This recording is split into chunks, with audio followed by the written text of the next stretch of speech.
नमस्कार, कसे आहात सगळे? तर पुन्हा एकदा आपलं स्वागत आहे पायल रेसिपीज मध्ये। आज आपण गाजरपासून मस्त अशा घारग्या बनवणार आहोत। तर बघा, या घारग्या कशा बनवायच्या चला आपण बघूया। आणि हो, या ज्या घारग्या आहेत ह्या आपण प्रवासासाठी यूज करू शकतो, कारण अगदी आरामात या 4-5 दिवस आपण खाऊ शकतो। चला तर मग वेळ न लावता घारग्या कशा बनवायच्या आपण बघूया। तर इथे मी सगळ्यात आधी कढईमध्ये 2 चमचे तूप टाकून घेतलेला आहे। यामध्ये आपल्याला 1 कप गाजर घ्यायचं आहे किसलेलं, हे आपण टाकून घेऊ। तुपावरती गाजर आपल्याला छान असं परतवून घ्यायचं आहे, जसं आपण हलव्यासाठी परतवतो अगदी तसंच। इथे गाजराचा जो किस आहे हा छान असा परतवून झालेला आहे, तुम्ही बघू शकता। यामध्ये आपल्याला थोडं दूध टाकून घ्यायचं आहे। दुधाच्या ऐवजी आपण इथे दुधावरची मलाई सुद्धा टाकू शकतो, किंवा यामध्ये मिल्क पावडर सुद्धा टाकू शकतो, किंवा नॉर्मली थोडं दूध जरी टाकलं तरी चालेल। आता दूध सुद्धा आपल्याला छान असं मिक्स करून घ्यायचं आहे। इथे मी दूध जे आहे हे जवळपास अर्धा कप वापरलेला आहे, आणि याला छान असा गोडवा येण्यासाठी यामध्ये आपल्याला टाकायचा आहे गूळ। तर मी इथे अर्धा कप गूळ घेतलेला आहे। नॉर्मली आपण गाजरचा हलवा करतो तेव्हा आपण यामध्ये साखर टाकतो, घारग्यांसाठी आपल्याला यामध्ये गुळाचा वापर करायचा आहे। खूप छान आणि टेस्टी घारगे आपले इथे तयार होतात। गूळ सुद्धा आपल्याला छान असं मिक्स करून घ्यायचा आहे।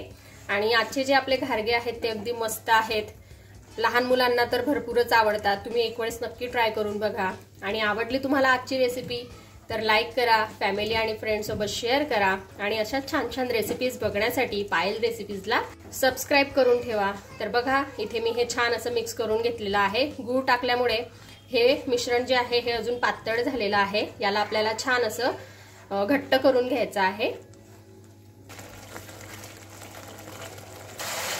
तर बघा, इथे गूळ जो आहे हा बऱ्यापैकी छान असा आटला आहे।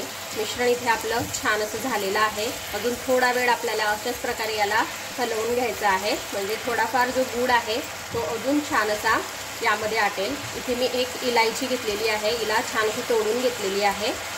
याला छान असा फ्लेवर येण्यासाठी यामध्ये मी इलायची टाकलेली आहे। तुम्ही स्किप सुद्धा करू शकता, आणि आवडत असेल तर टाकू शकता। अगदी थोडंसं आपण यामध्ये मीठ टाकून घेऊ। मिठाने गोडाच्या पदार्थाला खूप मस्त अशी टेस्ट येते। कधीही तुम्ही कुठलाही गोडाचा पदार्थ बनवत असाल तर त्यामध्ये चिमूटभर मीठ टाकायला विसरू नका। याने जो काही पदार्थ आपण बनवतो त्याला सुंदर अशी चव येते। तर इथे मी गॅस बंद केलेला आहे। इथे घारगे बनवण्यासाठी आपलं जे गाजराचं मिश्रण आहे हे रेडी झालेलं आहे। आपण याला एका परातमध्ये काढून घेऊ। आता हे मी परातमध्ये काढून घेतलेलं आहे। यामध्ये आपल्याला मोजून 4 चमचे तांदळाचं पीठ टाकून घ्यायचं आहे, यापेक्षा जास्त टाकायचं नाहीये। इथे बघा, मी 4 चमचे तांदळाचं पीठ टाकून घेतलेलं आहे। त्याचबरोबर आपल्याला यामध्ये गव्हाचं पीठ टाकायचं आहे। आता जेवढं गव्हाचं पीठ लागेल तेवढं थोडं थोडं करून आपल्याला टाकायचं आहे। इथे मी सुरुवातीला 1 कप गव्हाचं पीठ घेतलेलं आहे। आपल्याला अंदाज घ्यायचा आहे, जेवढं पीठ लागेल तेवढं आपल्याला टाकत जायचं आहे।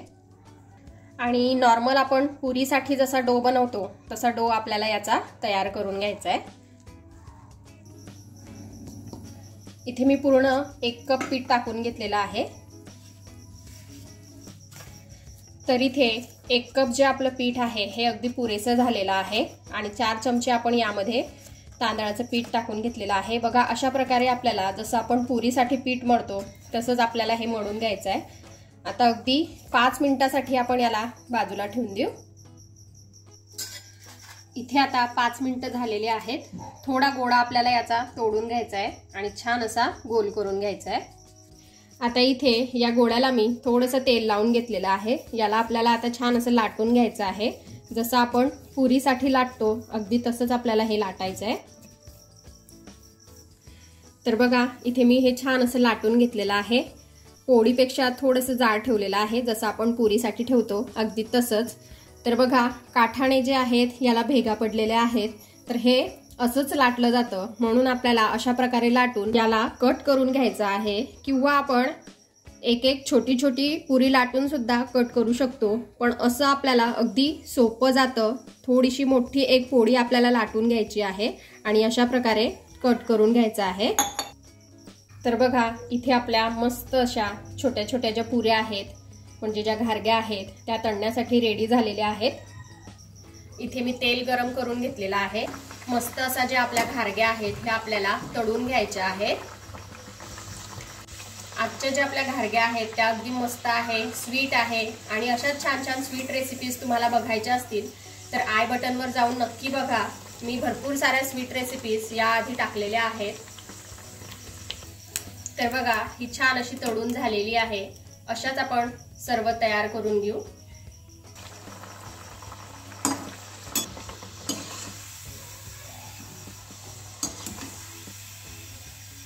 तर बघा इथे आपल्या गाजराच्या कीस पासून तयार होणाऱ्या ज्या घारग्या आहेत ह्या खाण्यासाठी रेडी आहेत। तर तुम्ही पण अशा प्रकारे घारग्या ज्या आहेत ह्या घरी बनवून बघा, खूप मस्त लागतात। तुम्हाला गोड पदार्थ आवडत असेल तर ही रेसिपी भरपूर आवडेल। तुम्ही एक वेळेस ट्राय करा आणि आवडली रेसिपी तर चॅनलला सबस्क्राईब करायला विसरू नका। चला तर मग आपण भेटूया अशाच एका छानशा रेसिपी सोबत नेक्स्ट व्हिडिओमध्ये। तोपर्यंत आपली काळजी घ्या आणि जाता जाता चॅनलला सबस्क्राईब करा। Take care, bye bye.